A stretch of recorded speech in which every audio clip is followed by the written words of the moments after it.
जय माता की दोस्तों, सकट चौथ आने वाली है और सकट चौथ पर बहुत सारी कहानी कही जाती है।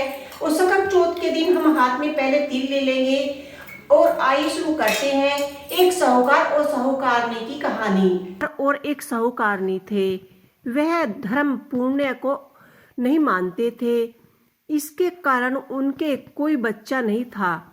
एक दिन साहूकारनी पड़ोसन के घर गई। उस दिन सकट चौथ था। वह पड़ोसन सकट चौथ की पूजा करके कहानी सुन रही थी। साहूकारनी ने पड़ोसन से पूछा, तुम क्या कर रही हो? तब पड़ोसन बोली कि आज चौथ का व्रत है, इसलिए कहानी सुन रही हूँ। तब साहूकारनी बोली, चौथ के व्रत करने से क्या होता है? तब पड़ोसन बोली, इसे करने से अन्न धन सुहाग पुत्र सब मिल जाता है। तब साहूकारनी ने कहा, यदि मेरा गर्व रह जाए तो मैं 1.25 सेर तिलकुट करूंगी और चौथ का व्रत करूंगी। श्री गणेश भगवान की कृपा से साहूकारनी के गर्व रह गया। तब वह बोली कि मेरे लड़का हो जाए तो मैं 2.5 सेर तिलकुट करूंगी।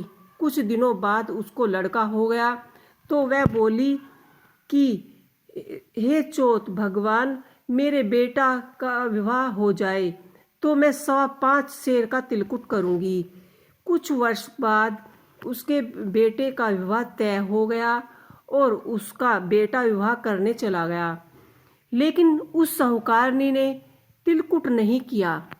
इस कारण से चौथ देव क्रोधित हो गए और उन्होंने फेरों से उसके बेटे को उठाकर पीपल के पेड़ पर बैठा दिया। तभी सभी वर को खोजने लगे, पर वर नहीं मिला। सब हार कर हस्त होकर सारे लोग अपने अपने घर चले गए। इधर जिस लड़के से साहूकारनी के लड़के का विवाह होने वाला था, वह अपनी सहेलियों के साथ घनघोर पूजा करने के लिए जंगल में दूबा लेने के लिए चली गई।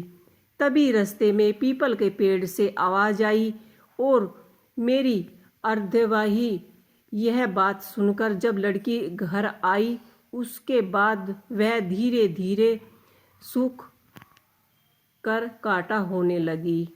एक दिन लड़की की माँ ने कहा कि मैं तुम्हें अच्छा खिलाती हूँ, अच्छा पहनाती हूँ, फिर भी तू सूखती क्यों जा रही है? ऐसा क्यों? तब लड़की अपनी माँ से बोली कि वह जब भी दूबा लेने जंगल जाती है तो पीपल के पेड़ से एक आदमी बोलता है कि ओ मेरी अधब्याही।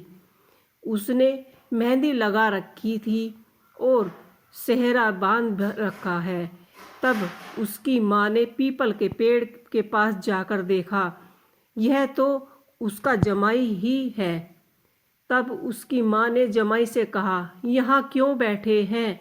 मेरे बेटी तो अधब्याही कर दी, अब क्या लोगे? साहूकारनी का बेटा बोला, मेरी माँ ने चौथ का तिलकुट बोला था, लेकिन नहीं किया, इसलिए चौथ माता ने नाराज होकर मुझे यहाँ बैठा दिया। यह सुनकर उस लड़की की माँ साहूकारनी के घर गई और उससे पूछा कि तुमने सकट चौथ का कुछ बोला है क्या? तब साहूकारनी बोली, तिलकुट बोला था। उसके बाद साहूकारनी बोली, मेरा बेटा घर आएगा तो 2.5 मन तक का तिलकुट कराऊंगी। इससे श्री गणेश जी भगवान प्रसन्न हो गए और उसके बेटे को फेरों में लाकर बैठा दिया। बेटे का विवाह धूमधाम से हो गया।